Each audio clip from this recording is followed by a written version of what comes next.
നമസ്കാരം. Shri K M Shah Jahan ഈ CPM-ന്റെ കനത്ത തോൽവിയില് ഈ പല തരത്തിലുള്ള ചർച്ച അതുപോലെ തന്നെ വിശകലനവും ഒക്കെ പുരോഗമിച്ചു കൊണ്ടിരിക്കുകയാണ്. കേന്ദ്ര കമ്മിറ്റിയൊക്കെ കഴിഞ്ഞു, മേഖലാ കമ്മിറ്റിയും നടന്നുകൊണ്ടിരിക്കുന്നു. ഈ അവസരത്തിൽ നമ്മൾ നിരന്തരമായിട്ട് ഇതിനെക്കുറിച്ച് വീഡിയോ ചെയ്യുകയും ചെയ്തു. അപ്പോൾ ഓരോ ദിവസവും പുറത്തു വരുന്നത് CPM മൊത്തത്തിൽ തന്നെ ഒരു സമ്മർദ്ദത്തിലേക്ക് കാര്യങ്ങൾ മാറുകയാണ്. പാർട്ടി നേതാക്കൾ മുതൽ ഇങ്ങ് താഴെ തട്ടിൽ വരെ ഉണ്ടായിരിക്കുന്ന അതായത് അഹങ്കാരമാണ് ജനങ്ങളിൽ നിന്ന് പാർട്ടിയെ അകറ്റിയത്. അതിന്റെ പ്രതിഫലനമാണ് നമ്മൾ ഈ ലോക്സഭാ തെരഞ്ഞെടുപ്പിൽ കണ്ടത്.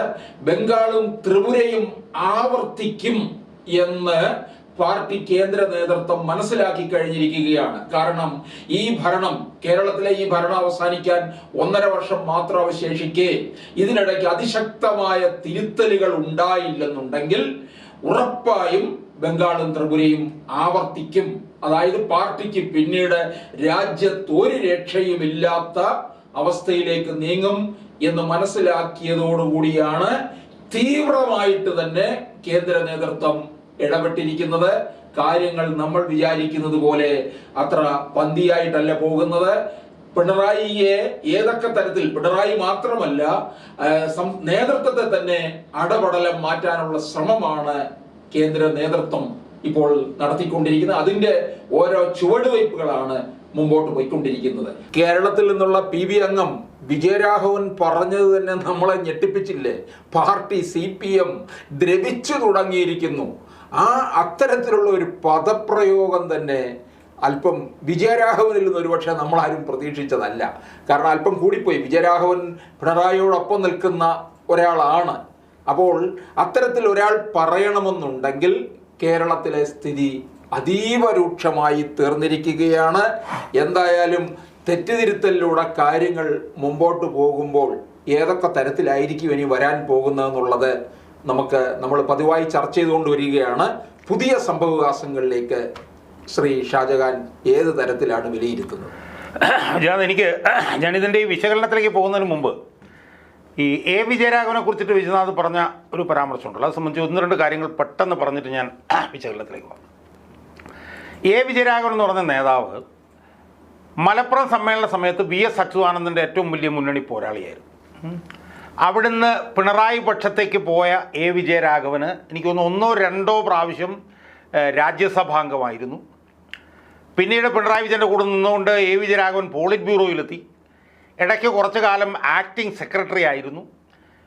ഇത്തവണ ലോക്സഭാ തെരഞ്ഞെടുപ്പിലേക്ക് മത്സരിക്കാൻ സ്ഥാനാർത്ഥിത്വം കിട്ടി. എന്ന് മാത്രമല്ല, വിജയരാഘവൻ്റെ ഭാര്യ R ബിന്ദു ഒരു പരിചയമില്ലാത്തൊരു വനിതയാണ്. അവരെ ഉന്നത വിദ്യാഭ്യാസ മന്ത്രിയാക്കുക ചെയ്തു. എന്ന് പറയുമ്പോൾ പിണറായി വിജയൻ്റെ കൂടെ നിന്നതിന് A വിജയരാഘവൻ എന്ന് പറഞ്ഞ നേതാവിന് കിട്ടിയിട്ടുള്ള പ്രൊമോഷനുകൾ ചെറുതല്ല, സ്ഥാനക്കയറ്റങ്ങൾ ചെറുതല്ല. ആ A വിജയരാഘവൻ കേരളത്തിലെ പാർട്ടി പൂതലിച്ച അവസ്ഥയിലാണ്.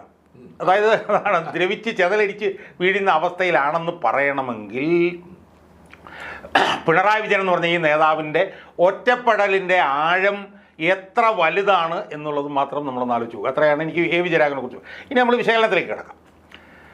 നമ്മൾ കഴിഞ്ഞ കുറച്ച് ദിവസങ്ങളായി ചർച്ച ചെയ്തുകൊണ്ടിരുന്നു. അതിൻ്റെ ഒരു ലോജിക്കൽ എക്സ്റ്റൻഷനാണ് ഇപ്പം പറയാൻ പോകുന്നത്. കഴിഞ്ഞ ദിവസം എനിക്കൊന്ന് കോഴിക്കോട് സമ്മേളനം, മേഖലാ സമ്മേളനം കഴിഞ്ഞപ്പോഴാണെന്ന് തോന്നുന്നു, പിന്നെ സീതാറാം യെച്ചൂരി നടത്തിയൊരു പ്രതികരണമുണ്ട്. ആ പ്രതികരണത്തിൽ അദ്ദേഹം പറഞ്ഞത് ഈ തെറ്റുകൾ എന്താണെന്നുള്ളത് ഞങ്ങൾ കണ്ടുപിടിച്ച് കഴിഞ്ഞു, ഇനി തിരുത്തൽ നടപടികളിലേക്ക് ഞങ്ങൾ പോകാൻ പോവുകയാണ്. എന്നുവെച്ചാൽ റെക്ടിഫൈ ചെയ്യേണ്ട ഏരിയാസ് ഹാവ് ബീൻ ഐഡൻറ്റിഫൈഡ് എന്നാണ് പറഞ്ഞത്. ആ ഏരിയകളൊക്കെ എന്താണെന്നുള്ളത് സംബന്ധിച്ച് ഇപ്പോൾ കൃത്യമായൊരു രേഖ നമ്മുടെ മുമ്പിലുണ്ട്. അതായത് 28-30 തീയതികളിൽ നടന്ന കേന്ദ്ര കമ്മിറ്റി യോഗത്തിൻ്റെ റിപ്പോർട്ട്, കേന്ദ്ര കമ്മിറ്റി യോഗത്തിൻ്റെ റിപ്പോർട്ട് ജൂൺ 4-ന് അപ്ലോഡ് ചെയ്യപ്പെട്ടിരിക്കുന്നു. അതിലെ പ്രസക്ത ഭാഗങ്ങളാണ് എൻ്റെ മുന്നിലുള്ളത്. ആ റിപ്പോർട്ടിനെ കുറിച്ച് നമ്മൾ പറയുമ്പോൾ നമുക്ക് അർത്ഥശങ്കയ്ക്കിടയില്ലാത്ത വിധത്തിൽ പറയാം, അതിരൂക്ഷമായിട്ടുള്ള ഒരു റിപ്പോർട്ടാണ് പുറത്തു വന്നിട്ടുള്ളത്. ആ റിപ്പോർട്ടിൽ കണ്ടെത്തുന്ന കാര്യങ്ങൾ ഗൗരവത്തോടുകൂടി നടപ്പിലാക്കപ്പെടുകയാണെങ്കിൽ പിണറായി വിജയൻ മാത്രമല്ല, കേരളത്തിലെ ഇന്നത്തെ പാർട്ടി നേതൃത്വം തന്നെ പരിപൂർണമായി ഇന്നല്ലെങ്കിൽ നാളെ മാറിപ്പോകാനുള്ളൊരു സാധ്യതയാണ് ഞാൻ കാണുന്നത്. പിണറായി വിജയനിൽ ആ തിരുത്തൽ ഒതുങ്ങില്ല എന്നും ഈ പാർട്ടി നേതൃത്വം പൂർണ്ണമായി തന്നെ നിഷ്കാസിതമാകുന്നതിലേക്ക് ആ തിരുത്തൽ പോകാനിടയുണ്ട് എന്നുമാണ് പിന്നെ ഇത് വായിച്ചപ്പോൾ എനിക്ക് തോന്നുന്നത്. ഇനി അതിൻ്റെ വിശകലനത്തിലേക്ക് നമുക്ക് വരാം. അതിനകത്ത് 22 പേജുള്ള റിപ്പോർട്ടിൽ 9 മുതൽ 11 പേജുകളിലാണ് ഈ കേരളത്തിൻ്റെ പിന്നെ അവലോകനത്തെക്കുറിച്ച് പറഞ്ഞിരിക്കുന്നത്. അത് തുടങ്ങുന്നത് ഇതിൻ്റെ ഈ വോട്ട് ശതമാനത്തിൻ്റെ ഇതുമൊക്കെയായി ബന്ധപ്പെട്ടിട്ടാണ്. പിന്നെ ജനറലൈസ്ഡ് ആയിട്ട് കുറച്ച് കാര്യങ്ങൾ ആദ്യം പറയുന്നുണ്ട്. അതെന്താണെന്ന് ചോദിച്ചു കഴിഞ്ഞാൽ ഇന്ത്യ മുന്നണിക്ക് നേതൃത്വം നൽകുന്നത് കോൺഗ്രസ് ആണ്. അപ്പോൾ ബദലുണ്ടാക്കുന്ന കാര്യത്തിലും BJP എതിർക്കുന്ന കാര്യത്തിലൊക്കെ ഏറ്റവും മുന്നണിയിൽ നിൽക്കുന്നത് കോൺഗ്രസ് ആണെന്നുള്ളത് കൊണ്ട് കോൺഗ്രസ്സിന് തന്നെ വോട്ട് ചെയ്യണം എന്ന ആളുകൾക്ക് തോന്നി എന്നുള്ളത് കൊണ്ട് മൈനോറിറ്റീസ് എല്ലാം അതിന് വോട്ട് ചെയ്തു എന്നുള്ളത് പറയുന്നുണ്ട്. അതുപോലെ തന്നെ സാമ്പത്തിക ഞെരുക്കം കേരളത്തിലുണ്ടായത് കേന്ദ്രത്തിൻ്റെ പ്രശ്നം കൊണ്ടാണ് എന്ന് കണ്ടുപിടിക്കുന്നതിൽ എന്ന് പിന്നെ തെളിയിക്കുന്നതിൽ നമ്മൾ പരാജയപ്പെട്ടു. അങ്ങനെ ചില പൊതുവിലുള്ള കാര്യങ്ങൾ പറഞ്ഞതിന് ശേഷം അതിൻ്റെ കാമ്പിലേക്ക് വരുമ്പോൾ ഉള്ള പ്രധാനപ്പെട്ട കാര്യം എന്ന് പറഞ്ഞാൽ തുടങ്ങുന്നത് a disturbing feature of the election results is the erosion of our traditional base in several constituencies to the BJP. അതാണ് ആ വാദം. വളരെ ഡിസ്റ്റർബിംഗ് ആയിട്ടുള്ള ഫീച്ചർ എന്നാണ് പറയുന്നത്. വളരെ അസ്വസ്ഥത ഉണ്ടാക്കുന്ന തെരഞ്ഞെടുപ്പിലെ ഒരു പ്രധാനപ്പെട്ട സാധനം എന്ന് പറഞ്ഞാൽ നമ്മുടെ പരമ്പരാഗതമായിട്ടുള്ള വോട്ട് ശതമാനം അത് BJPയിലേക്ക് പോയി. അത് ആറ്റിങ്ങലിലും ആലപ്പുഴയിലും ഉണ്ടായി. ആറ്റിങ്ങലിൽ നമുക്ക് ചെറിയ വോട്ടിനാണ് ജയിക്കാൻ പറ്റിയത്. ആലപ്പുഴയിൽ നമ്മുടെ വോട്ട് ഷെയറിന് അടുത്തേക്ക് വരെ അവർ വന്നു എന്നൊക്കെ പറഞ്ഞിട്ട് പിന്നെ ചില ജനറലൈസ് ആയിട്ടുള്ള കാര്യങ്ങളൊക്കെ പറഞ്ഞതിന് ശേഷം ഒരു പരാമർശം അടുത്തത് വരുന്നുണ്ട്. എന്താണെന്നറിയോ? അതെന്താണെന്ന് ചോദിച്ചു കഴിഞ്ഞാൽ the party units are unable to gauge the mood of the people and their preferences. Weakening of our parties live links with the people has to be corrected. അതായത് ജനങ്ങളുടെ മുൻഗണനകളും അവരുടെ വികാരങ്ങളും മനസ്സിലാക്കുന്നതിൽ നമ്മുടെ പാർട്ടി യൂണിറ്റുകൾ പരാജയപ്പെട്ടു. അതുകൊണ്ട് അത് കറക്റ്റ് ചെയ്യണം. അതിനുശേഷം 1-2 പ്രധാനപ്പെട്ട പരാമർശങ്ങളും കൂടിയുണ്ട്. അതാണ് ഏറ്റവും അതിനകത്ത് നിർണായകവും വലിയ തോതിലുള്ള തിരുത്തലുള്ളൊരു സാധ്യതയ്ക്ക് വക നൽകുന്ന 2 പരാമർശങ്ങളാണത്. ഒന്ന്, the review notes growing instances of corruption in panchayat cooperative institutions and at various levels. This must be checked and strictly curbed. അതാണ് ഒന്നാമത്. അതായത് പഞ്ചായത്തുകളുടെ മേഖലയിലും സഹകരണ സംഘങ്ങളുടെ മേഖലയിലും അഴിമതിയിൽ റിപ്പോർട്ടുകൾ കൂടുതലായി കിട്ടുന്നു. അത് ഉടനടി തന്നെ അവസാനിപ്പിക്കണം. ഇതിൻ്റെ പ്രസക്തിയും പ്രാധാന്യം എന്താ? കേരളത്തിൽ സഹകരണ മേഖലയിൽ നടന്നുകൊണ്ടിരിക്കുന്ന അഴിമതിയുമായി ബന്ധപ്പെട്ടുകൊണ്ട് എൻഫോഴ്സ്മെൻറ്റ് ഡയറക്ടറേറ്റിൻ്റെ ഇടപെടലുകൾ അത് കേരളത്തിലെ കേരളത്തിലെ CPM-നെ വേട്ടയാടുന്നതിൻ്റെ ഭാഗമായിട്ട് നടക്കുന്നത് എന്നുള്ളതായിരുന്നല്ലോ ഇവിടുത്തെ ഔദ്യോഗിക നേതൃത്വത്തിൽ. അപ്പോൾ നമ്മൾ കൂട്ടിച്ചേർക്കേണ്ട ഒരു കാര്യം, ഈ കേന്ദ്രം നമ്മളെ വല്ലാതെ വേട്ടയാടുന്നു എന്ന് CPM-കാർ ഇങ്ങനെ നിരന്തരം മുറവിളി കൂട്ടിക്കൊണ്ടിരിക്കുന്ന അവസരത്തിലാണ് ഈ റിപ്പോർട്ട് പറഞ്ഞത്. അതാണ് അതായത് CPM-ന്റെ പാർട്ടി നേതൃത്വത്തിൻ്റെ നിലപാടെന്ന് പറയുന്നത് ഈ സഹകരണ മേഖലയിൽ നടത്തിക്കൊണ്ടിരിക്കുന്ന അന്വേഷണം കേരളത്തെ വേട്ടയാടുകയാണെന്നും അതല്ല എന്നും സഹകരണ മേഖലയിൽ മാത്രമല്ല പഞ്ചായത്തുകളുടെ മേഖലയിൽ നിന്ന് പോലും അഴിമതിയുടെ കൂടുതൽ റിപ്പോർട്ടുകൾ വരുന്നുണ്ടെന്നും ഇത് അടിയന്തരമായി അവസാനിപ്പിക്കണം എന്നുമാണ് പറഞ്ഞിരിക്കുന്നത്. ഇനി അവസാനമായിട്ടുള്ള ഒരു വാചകമുണ്ട്. ആ വാചകമാണ് ഏറ്റവും ദൂരവ്യാപകമായിട്ടുള്ള പ്രത്യാഘാതങ്ങൾ ഉണ്ടാക്കാൻ പോകുന്നതും ഏറ്റവും നിർണായകവും എന്നാണ് ഞാൻ വിശ്വസിക്കുന്നത്. അതെന്താ പറയുന്നത് പറഞ്ഞാൽ instances of arrogant behaviour of cadres എന്നിട്ട് 2 ഹൈഫൻ ഇട്ടിട്ട് from top to bottom are alienating people from the party.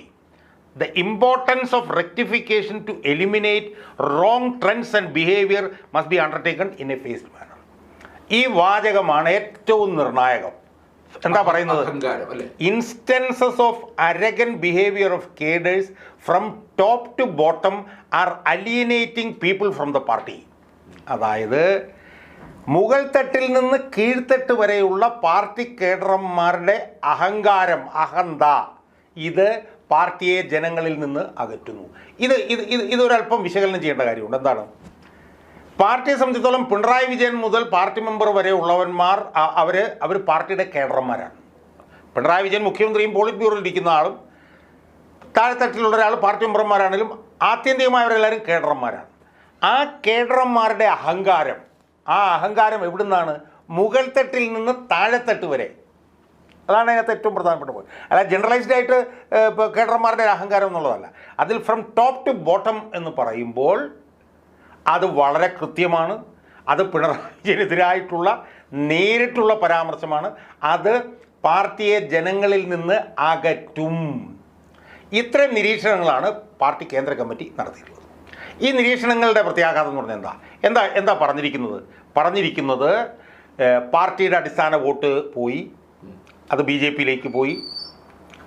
2, ജനങ്ങളുടെ മൂഡും അവരുടെ പ്രിഫറൻസസും അവരുടെ വികാരങ്ങളും അവരുടെ മുൻഗണനകളും പിന്നെ പാർട്ടി യൂണിറ്റുകൾക്ക് കണ്ടുപിടിക്കാൻ കഴിഞ്ഞില്ല.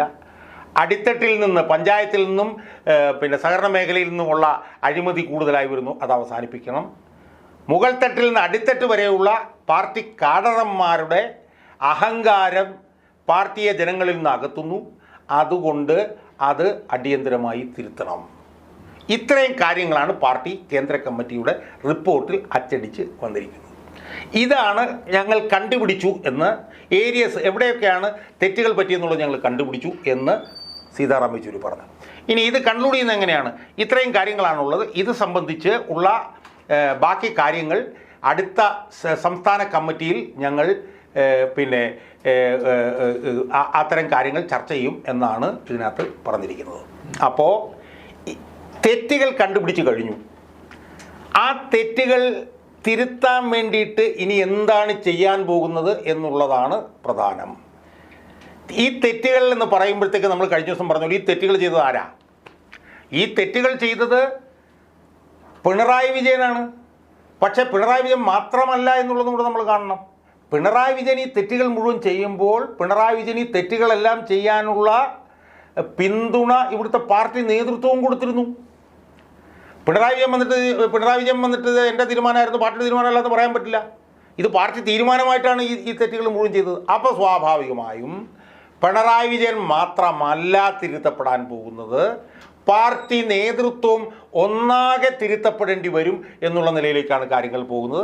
അപ്പോൾ ഈ കേന്ദ്ര കമ്മിറ്റി റിപ്പോർട്ട് വരുമ്പോഴത്തേക്ക് അതിൻ്റെ പ്രത്യാഘാതം എന്ന് പറയുന്നത് തിരുത്തപ്പെടലിൻ്റെ ഭാഗമായി പോകാൻ പോകുന്നത് പിണറായി വിജയൻ മാത്രമായിരിക്കില്ല, ഈ പാർട്ടി നേതൃത്വം പൂർണ്ണമായിട്ടായിരിക്കും എന്നാണ് ഈ കേന്ദ്ര കമ്മിറ്റി റിപ്പോർട്ടിൽ നിന്ന് നമുക്ക് മനസ്സിലാക്കാൻ കഴിയുന്നത്. അത് പാർട്ടി നേതൃത്വം ഒരുപക്ഷെ പാർട്ടി സമ്മേളനം കഴിയുമ്പോഴായിരിക്കാം, പിണറായി വിജയൻ അതിനു മുമ്പായിരിക്കാം. എന്തായാലും അവർ രണ്ടുപേരും ഈ പറഞ്ഞതുപോലെ സമീപകാല ഭാവിയിൽ അവരവരുടെ സ്ഥാനങ്ങളിൽ നിന്ന് മാറ്റപ്പെടും എന്നുള്ളതിൻ്റെ അർത്ഥശങ്കയ്ക്കിടയില്ലാത്ത വിധത്തിലുള്ള സൂചനയാണ് ഈ കേന്ദ്ര കമ്മിറ്റിയുടെ നിരീക്ഷണങ്ങളിൽ നിന്ന് നമുക്ക് മനസ്സിലാക്കാൻ കഴിയുന്നത്. ഈ തോൽവിയെ അതായത് മുഖ്യമന്ത്രിയും ചില മന്ത്രിമാരും പാർട്ടിയിലെ ഉയർന്ന നേതാക്കളും വളരെ ലാഘവത്തോടെയാണ് കണ്ടിരിക്കുന്നത് എന്നും അതിശക്തമായ പ്രതിഷേധം ഉയരുന്നുണ്ട് ഇപ്പോഴും. അല്ല, അത് ഇത് എന്താണെന്ന് വെച്ചാൽ ഇപ്പോൾ പിണറായി വിജയൻ്റെ കഴിഞ്ഞ 2-3 ദിവസത്തെ നിയമസഭയിലുള്ള പ്രതികരണങ്ങൾ നമ്മൾ നോക്കൂ. ആ പ്രതികരണങ്ങളിൽ നിന്നൊക്കെ നമുക്ക് മനസ്സിലാക്കാൻ കഴിയുന്നത് എന്താണ്? മാറ്റപ്പെടാൻ പോവുകയാണെന്ന് അയാൾക്കും ബോധ്യമായിരിക്കുന്നു. അതുകൊണ്ടായിരിക്കും അഹങ്കാരം. അതിൽ നിന്നുള്ള അസഹിഷ്ണുതയും അഹന്തയും അഹങ്കാരവുമാണ് അയാൾ കഴിഞ്ഞ ദിവസം പ്രകടിപ്പിച്ചത്. 2 കാര്യങ്ങൾ വന്നു. ഒന്ന്, ജീവൻ രക്ഷാപ്രവർത്തനം. അത് ഞാൻ കണ്ടതേ ഞാൻ പറയൂ എന്ന് പറഞ്ഞു. അതായത് ഞാൻ അയാൾക്ക് കോങ്കണ്ണാണോ എന്ന് ചോദിച്ചാൽ ഒരു വീഡിയോ ഞാൻ ചെയ്തിട്ടുണ്ട്. കാരണം ഈ തലക്കടിക്കുന്നത് ഇയാളും മന്ത്രിമാരെ മുഴുവൻ ബസ്സിലിരുന്ന് കാണുകയാണ്, അയാളത് കണ്ടില്ല എന്ന് പറയും. ഇന്നലെ തന്നെ SFIക്കാർ എന്താ ചെയ്തത്? എത്ര നീചവും നിഷ്ഠൂരവുമായിട്ടുള്ള ആക്രമ പ്രവർത്തനമാണ് ഇന്നലെ SFIക്കാർ അവിടെ ചെയ്തത്. അത് ചെയ്തതിന് ശേഷവും കാര്യവട്ടത്ത് ഇടിമുറിയിലിട്ട് KSUക്കാരെ ക്രൂരമായി മർദ്ദിച്ചതിന് ശേഷവും അവരെ അയാൾ അന്ധമായി പിന്തുണയ്ക്കുകയാണ്. അപ്പോൾ ഇത് കാണിക്കുന്നത് എന്താണ്? പിണറായി വിജയനെ സംബന്ധിച്ചിടത്തോളം തൻ്റെ അപ്രമാദിത്വം അവസാനിക്കാൻ പോവുകയാണെന്ന് അയാൾക്ക് മനസ്സിലായി. അതിലുള്ള അസ്വസ്ഥതയും അഹന്തയും അഹങ്കാരവുമാണ് അയാൾ കാണിക്കുന്നത്. പക്ഷേ പ്രകാശ് കാരാട്ടിൻ്റെതായാലും സീതാറാം യെച്ചൂരിയുടേതായാലും വിജയരാഘവൻ്റെതായാലും കേന്ദ്ര കമ്മിറ്റി അംഗം തോമസ് ഐസക്കിൻ്റെതായാലും ഒക്കെ ഉള്ള പരാമർശങ്ങളിൽ നിന്ന് നമുക്ക് മനസ്സിലാക്കാൻ കഴിയുന്നത് ഈ പാർട്ടിയുടെ കേന്ദ്ര നേതൃത്വം അയാളെ ഇരുത്താൻ വേണ്ടിയിട്ട് തീരുമാനിച്ചിരിക്കുന്നു എന്നുള്ളതാണ്. അത് അയാൾക്കും ബോധ്യമായിരിക്കുന്നു എന്നുള്ളതാണ്. അതുകൊണ്ട് അയാൾ ഇനി മാറ്റപ്പെടുന്ന സമയവും കാലവും ഏതാണ് എന്ന് തീരുമാനിക്കപ്പെടുക എന്നുള്ള ഒരു പ്രവർത്തനം കൂടി മാത്രമേ ഇനി നടക്കാൻ ബാക്കിയുള്ളൂ എന്നാണ് ഞാൻ വിശ്വസിക്കുന്നത്. അപ്പോൾ ഇതിൽ നിന്ന് നമുക്ക് മനസ്സിലാക്കേണ്ടത്, ഇപ്പം നമ്മൾ പലപ്പോഴും പിണറായി വിജയനെ കേന്ദ്രീകൃതമായിട്ടാണ് കാര്യങ്ങൾ പൊയ്ക്കൊണ്ടിരുന്നത്. പക്ഷേ അവിടെ മാത്രം കൊണ്ട് ഒതുങ്ങുന്നില്ല. നേതൃത്വം അടപടലം മാറ്റം ഉണ്ടാകേണ്ടിയിരിക്കുന്നു എന്നല്ലേ ഇപ്പോൾ വന്നുകൊണ്ടിരിക്കുന്ന റിപ്പോർട്ടുകൾ? അല്ല, കേന്ദ്ര കമ്മിറ്റി റിപ്പോർട്ടിൽ നിന്ന് വിജയനാഥ് വളരെ പ്രകടമാണ്. കാരണം പഞ്ചായത്ത് തലത്തിലും പിന്നെ സഹകരണ മേഖലാ തലത്തിലും അഴിമതിയെക്കുറിച്ചുള്ള റിപ്പോർട്ടുകൾ വരുന്നു എന്ന് പറയുമ്പോഴത്തേക്കും അത് ഇപ്പോഴത്തെ ലീഡർഷിപ്പിൻ്റെ പ്രശ്നമല്ലേ? പാർട്ടിയുടെ അടിസ്ഥാന വോട്ടുകൾ BJP-യിലേക്ക് പോയി എന്ന് പറയുന്നത് സംസ്ഥാന സർക്കാരിൻ്റെ നയങ്ങൾ കൊണ്ടാണെങ്കിലും ആ നയങ്ങൾ പിണറായി വിജയൻ നടപ്പിലാക്കിയത് പാർട്ടി സംസ്ഥാന സെക്രട്ടേറിയറ്റിൻ്റെയും സംസ്ഥാന കമ്മിറ്റിയുടെയും പിന്നെ പിന്തുണയുടെയും അംഗീകാരത്തോടു കൂടിയല്ലേ? ഇപ്പോൾ പാർട്ടിയുടെ കണക്കൂട്ടലുകളെല്ലാം പിഴയ്ക്കുന്നു. അതായത് പാർട്ടി തെരഞ്ഞെടുപ്പിന് മുമ്പും തെരഞ്ഞെടുപ്പിന് ശേഷവും എടുക്കുന്ന വിലയിരുത്തലുകൾ സംബന്ധിച്ച് വലിയ വ്യതിയാനം ഉണ്ടാകുന്നു. ഇത് പാർട്ടി യൂണിറ്റുകൾക്ക് ജനങ്ങളുടെയും പാർട്ടി അണികളുടെയും മൂഡും പ്രിഫറൻസും അറിയാൻ പാടില്ലാത്തതുകൊണ്ടാണ് എന്ന് പറയുന്നു. അവിടെ തെറ്റ് പാർട്ടിക്കല്ലേ? സോഷ്യൽ മീഡിയയുമായി ബന്ധപ്പെട്ടിട്ടുള്ള വിഷയങ്ങളിൽ പാർട്ടി വല്ലാതെ പുറകോട്ട് പോയി എന്ന് പറയുന്നുണ്ടല്ലോ, അവിടെ തെറ്റ് പാർട്ടിക്കല്ലേ? അതുപോലെ തന്നെ യുവാക്കളും വിദ്യാർത്ഥികളും തെരഞ്ഞെടുപ്പ് പ്രചരണത്തിൽ പങ്കെടുക്കാതിരുന്നു, അവർ പുറകിലായിരുന്നു പറഞ്ഞു, അതിൻ്റെ തെറ്റും പാർട്ടിക്കല്ലേ? എന്ന് മാത്രമല്ല, പാർട്ടി കേഡറുകൾ മുകൾ തട്ടിൽ നിന്ന് അടിത്തട്ട് വരെ അഹങ്കാരമാണെന്ന് പറഞ്ഞാൽ അത് പിണറായി വിജയന് മാത്രമല്ല, അത് പാർട്ടി കേഡറുകളെ പൂർണ്ണമായി പറഞ്ഞിരിക്കുന്നതാണ്. അതിനകത്ത് പിണറായി വിജയനും കൂടി ഉൾപ്പെടുമെന്നുള്ളത് മാത്രമേ ഉള്ളൂ. അപ്പോൾ കേന്ദ്ര കമ്മിറ്റി ഉയർത്തിയിരിക്കുന്ന വിമർശനങ്ങൾ പൊതുവിൽ നമ്മൾ എടുത്തു നോക്കിക്കഴിഞ്ഞാൽ എല്ലാം പാർട്ടിയുടെ ഇപ്പോഴത്തെ ലീഡർഷിപ്പിനെതിരായിട്ടാണ്. ആ ലീഡർഷിപ്പിൻ്റെ ഭാഗമായിരുന്നു പിണറായി വിജയൻ. ആ ലീഡർഷിപ്പിൻ്റെ പിന്തുണയോടുകൂടിയാണ് പിണറായി വിജയൻ ഈ നയങ്ങൾ മുഴുവൻ നടപ്പിലാക്കിയിരുന്നത്. അതുകൊണ്ട് തന്നെയാണ് ഞാൻ പറഞ്ഞത്, ഇതിൽ തിരുത്തലുകൾ ഉണ്ടായാൽ ആ തിരുത്തലുകൾ പിണറായി വിജയനിൽ മാത്രം ഒതുങ്ങി നിൽക്കില്ല എന്നും പാർട്ടി നേതൃത്വത്തിലേക്ക് പോകുന്നുള്ളത്.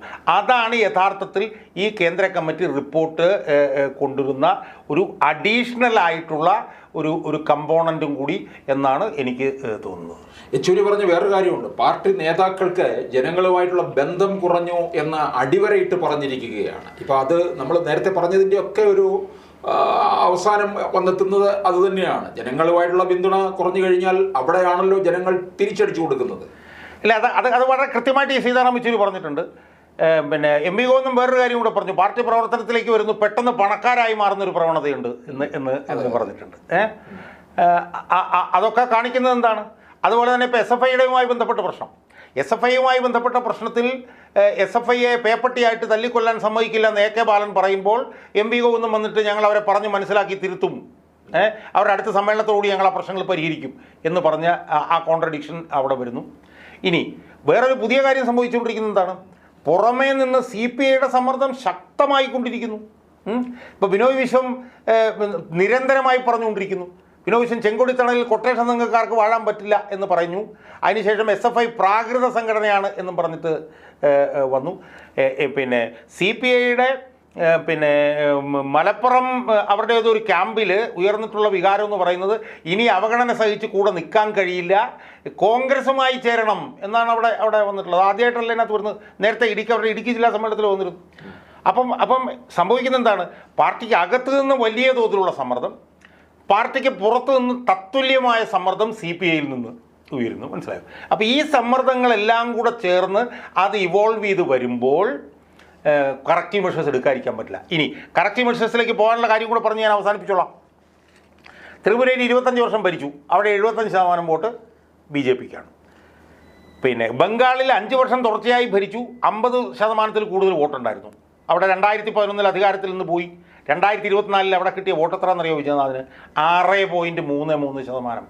ഈ കേന്ദ്ര കമ്മിറ്റി റിപ്പോർട്ടിൽ പറയുന്നുണ്ട് 2024. അതേസമയം 2019 അത് 7.0 ഉണ്ടായിരുന്നു. അപ്പോൾ 5 പ്രാവശ്യം ജയിക്കുകയും 5 പ്രാവശ്യവും 50% കൂടുതൽ വോട്ട് നേടി അധികാരത്തിലിരിക്കുകയും ചെയ്ത ഈ പാർട്ടിക്ക് ബംഗാളിലുള്ളത് 6.33% തെളിഞ്ഞു. അപ്പോൾ എന്ത് സംഭവിച്ചു? ത്രിപുരയിൽ മാത്രമല്ല ബംഗാളിലും ഇനി തിരിച്ചുവരവില്ല എന്നുള്ളത് ബോധ്യമായി. അപ്പോൾ അവിടെ രണ്ടിടത്തും തിരിച്ചുവരവില്ലാത്ത സാഹചര്യത്തിൽ ഇവിടെ ഇനി ആകെപ്പാടെ കയ്യിലുള്ളത് ഒരു 1.5 വർഷക്കാലത്തെ ഭരണമാണ്. ഈ നിലയിൽ പോയാൽ അതും ഈ ബംഗാളിൻ്റെയും ത്രിപുരയുടെയും പുറകെ പോകുന്നുള്ളത് പൂർണ്ണമായും ബോധ്യമായ സാഹചര്യത്തിൽ എന്തു ചെയ്താലും വേണ്ടില്ല, എന്ത് തിരുത്തൽ നടപടി എടുത്താലും വേണ്ടില്ല, പിണറായി വിജയനെ മാറ്റി ഒരു ചെറുപ്പക്കാരനെയോ ചെറുപ്പക്കാരിയെയോ മുഖ്യമന്ത്രിയാക്കിയാലും വേണ്ടില്ല, എന്ത് തെറ്റും അംഗീകരിച്ചാലും വേണ്ടില്ല, തിരുത്താതെ നിലനിൽക്കാൻ പറ്റില്ല എന്ന് ബോധ്യമായതിൻ്റെ അടിസ്ഥാനത്തിലാണ് ഈ തിരുത്തൽ നടപടികൾ ചെയ്യാൻ വേണ്ടിയിട്ട് ഇപ്പോൾ ഇവർ ഇറങ്ങി തിരിച്ചിരിക്കുന്നത് എന്നാണ് ഞാൻ നിരീക്ഷിച്ചിരിക്കുന്നത്.